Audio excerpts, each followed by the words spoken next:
right, I got it. I'll continue to be the nice one here. And to your earlier point, a lot of people are tweeting the videos. Remember, firstTakeYourTake.com. Submit them there. As Stephen A. mentioned, he's right down the road from the World Series game at Progressive Field and the Q, where the Cavs take on the Knicks and receive their championship ring. So LeBron brings the city their first title since 1948. But the question now is, if LeBron wins the chip this year, is he back in the conversation with Michael Jordan as the greatest of all time? Stephen A. Well, listen, we all know I'm here in Cleveland, and the city's great, and they're treating me wonderfully. But I have to say this, because I'm always going to be real and I'm always going to be honest. No, it does not put another championship, does not put LeBron James in a conversation as Michael Jordan. That's right, I said it. The fact of the matter is, I don't care. I don't care. That's right, I'm here and I don't care. Let me be very clear about this. Who cares? Let me be very clear. Yeah, they're booing the wrong dude. He really don't care. I'm going to say this one. Guys, hold you on. don't care. Listen to this.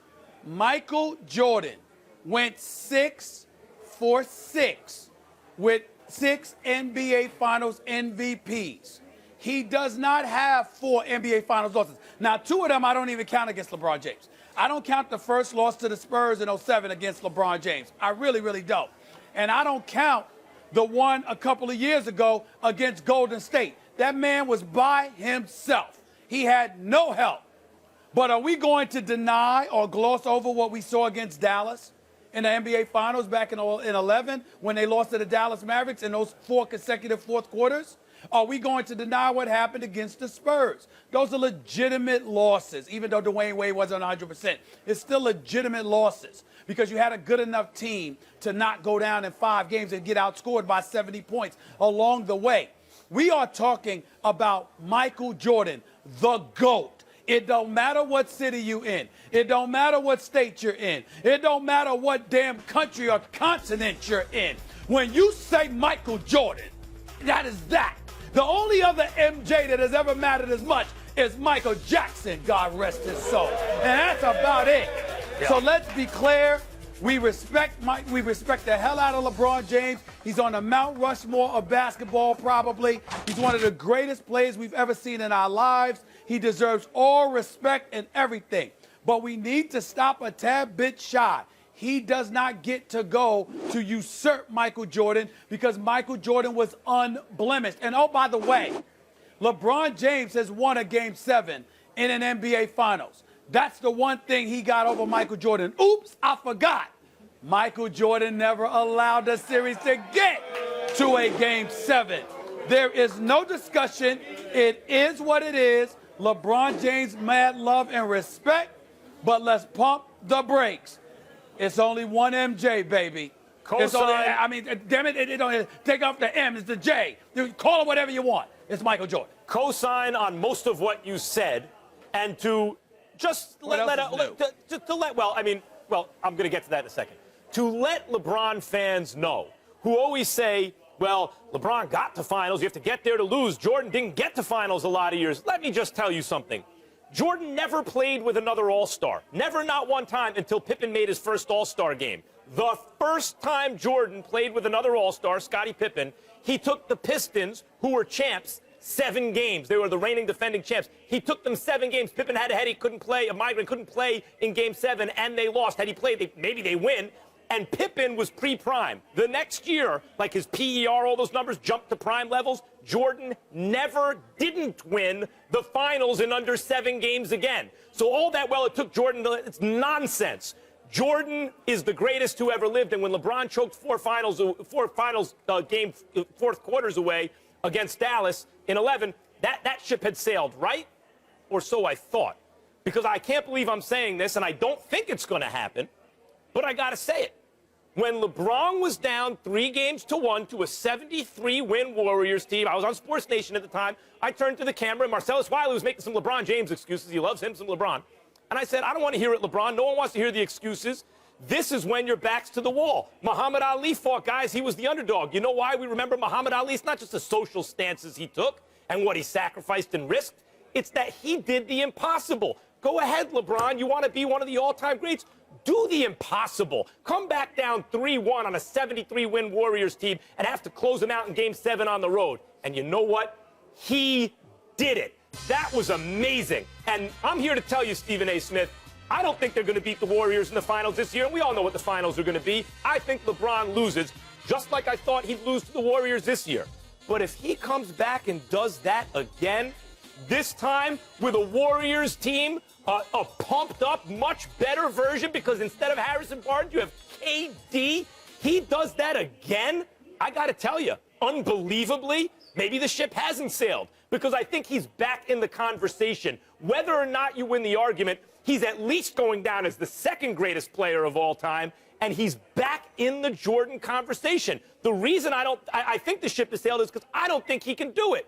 But after what he did last year, I just can't count him out. It's a possibility. I can't give him that. And the reason why I can't give him that is because whatever you mature into, you deserve a lot of credit for that. But Jordan deserves more credit for having it from the moment he arrived in this league.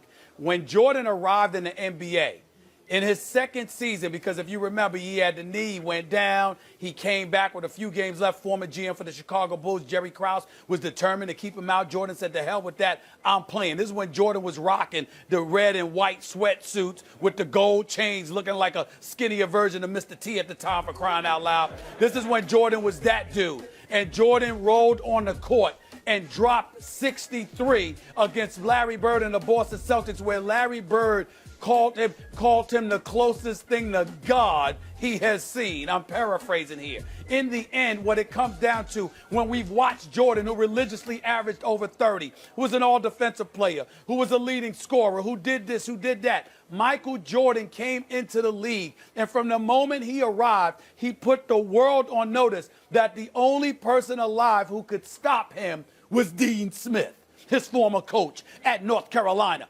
The LeBron James that we're seeing now not only took years to get to that point, but literally had to depart from Cleveland, go to South Beach, join forces with D. Wade, who was a big brother to him, and Pat Riley, who was the winner within, and literally after blowing the series against the Dallas Mavericks, had suffered so much that he had to lock in, zone in, start reading, who knows whether it was Shakespeare or Socrates. He probably spoke to you about that. He had to do all of this stuff, zone out the rest of the world. There's so much that he had to go through for the first 9 years of his career, that when you look at Jordan, yes, LeBron James deserves all the credit in the world for being one of the greatest ever and elevating himself to the clear greatest player on the planet that he is right now. But the difference between him and Jordan is that what LeBron matured into, Jordan walked into the league with that. Jordan just said, damn it, could some of y'all get me some help? Because we know I can't do this by myself. But damn it, they need to flex. You don't have to worry about me. You have to worry about LeBron. You did not have to worry about Jordan. There's different ways of measuring the greatness. For example, we agree that Jordan's prime was a little bit better than LeBron's prime. And even the advanced stats that LeBron uses to help him in his game say Jordan was a little better than you. Jordan was a little better than you, LeBron, in his prime. But there's another way to look at it. You're drafting a team. You want to win as many championships as possible with someone you take. LeBron James didn't take time away from the game.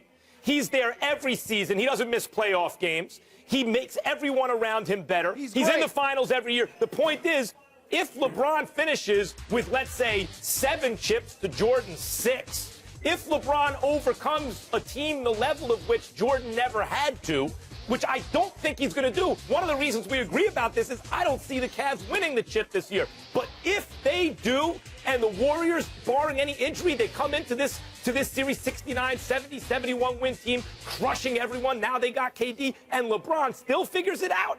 That's, the best Muhammad. Let me help you out here. The best Muhammad Ali people ever saw was Ernie Terrell or Cleveland Williams in the late 60s when Ali was in his physical prime. But the greatest Ali anyone ever saw was when he overcame George Foreman.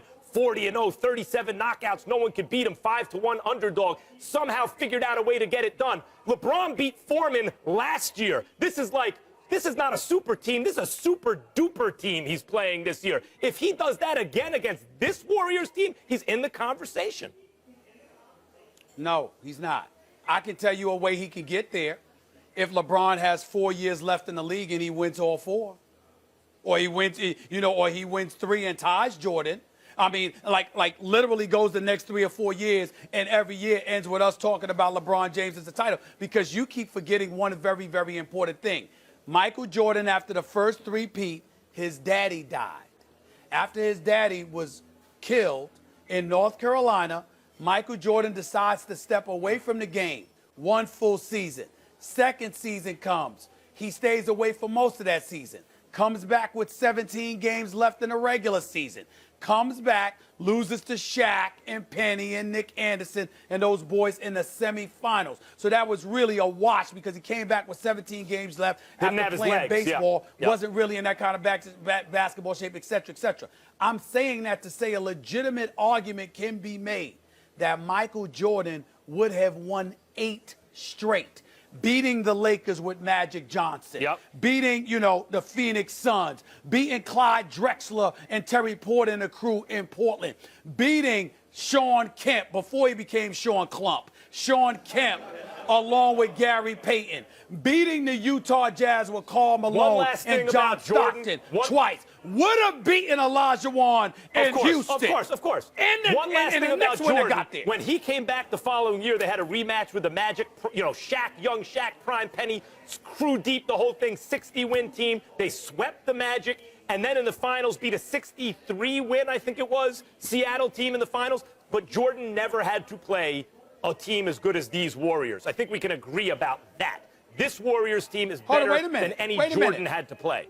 Wait a minute. You could say that because the new rules facilitate that. Okay, well, but if the old rules hold on. If the old rules applied, then the Warriors wouldn't be as good as they are because you'd be allowed to be physical with them. But they don't. Hold on. Wait a minute. No. But it's important to point out that the physicality of what existed in the NBA is something that most guys wouldn't be able to deal with today. Right. Jordan overcame that en route to his dominance. You can't ignore that. The best players in any era are the players best adapted to win in that era. I mean, you can't hold the rules change against LeBron. We're not questioning the era.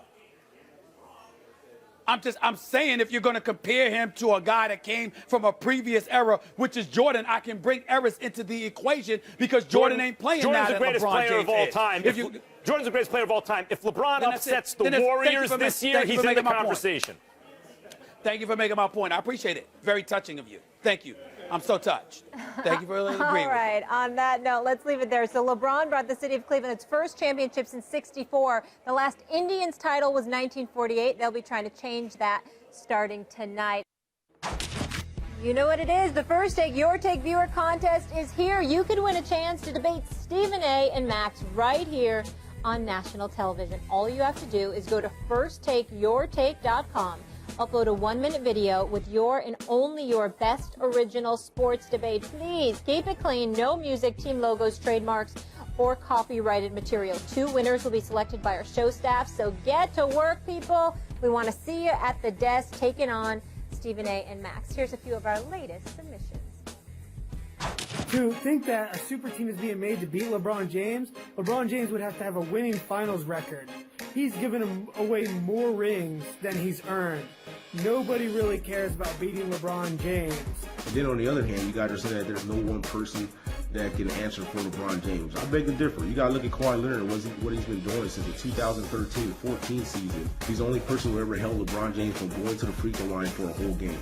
Let's look at Kevin Durant, who could have joined Miami, could have joined Boston, could have started amazing franchises there, but no, he had to already join an established franchise to have a secure bona fide route to the NBA Finals, which I'm sure we can all agree Warriors are going to the Finals again. No, LeBron, you are not the reason that the sun rises in the morning. You're not the reason the sun sets in the evening. The world does not revolve around you. People play in the NBA to try to win championships. Stephen A., what do you think? I wasn't that impressed. With those. First of all, 2 dudes, especially one dude with the white shirt on, was all wrinkled and everything, looked like he just woke up. There was another dude that looked like he was trying to look like Allen Iverson with a blazer on, with the braids and there's only one AI. So I had a problem with them, and nothing that they said truly resonated with me. I'm here in Cleveland, Ohio, with hype fans. I don't have time to be watching folks that's not bringing it. If you're not going to bring it, don't do the damn video. I'm telling these people, I'm watching the videos every day. I'm judging them accordingly. And I wasn't very impressed with those videos. I was very disappointed with those videos that I just saw. They almost reminded me of how Max can be sometimes. How dare you? Now, see, there are two things in this business. This business is a lot like the hip-hop game in the sense that up here you're an MC. So what counts? It's the lyrics and the delivery, right? Who spits the flyest, basically, like the actual content of what you're saying, who has the best of that, and then how much flavor do you bring? And I have to agree with Stephen A. Smith for once on this show. The content, the lyrics were all right, and the flavor was okay. You got to have one or the other, preferably both. I appreciate everyone submitting, though. Tough crowd here. Well, listen, no, wait a minute. You go ahead and you appreciate them all they want. I had this, you know what, I put together this contest because I wanted to give the people a voice. You're going to take time out to be on national television with your video. You need to bring it. And they didn't bring it. I saw some. I've seen some on Twitter. Am I lying? I've seen some on Twitter. They got to bring it. On Twitter links, people tweeting at me No, that are I'm talking, fire. That are listen, fire. That wasn't all that. the videos, all of it. We've loved all the videos that came in until today. Those folks today, they need to. They can do it again. Their game needs to step up. Period. End of discussion. All right.